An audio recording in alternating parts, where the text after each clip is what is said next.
السلام علیکم معزز دوستو، بہت ہی خاص وظیفہ ان لوگوں کے لیے جن کے ہاں آپس میں لڑائی جھگڑا رہتا ہے، ناراض بیوی کو منانے کی آج آپ کو نبوی دعا کے بارے میں بتلاؤں گا۔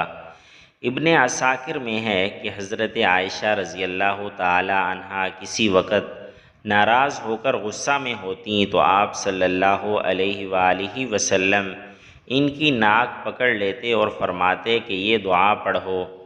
دعا سماعت فرمائیے۔ اعوذ باللہ من الشیطان الرجیم، بسم اللہ الرحمن الرحیم۔ اللہم رب النبی محمد اغفر لی ذنبی وأذهب غيظ قلبي وأجرني من مضلات الفتن۔ اے اللہ، اے محمد صلی اللہ علیہ وآلہ وسلم کے پروردگار، میرے گناہ معاف فرما دے اور میرے دل کا غصہ دور فرما اور مجھے گمراہ کن فتنوں سے بچا لیجئے۔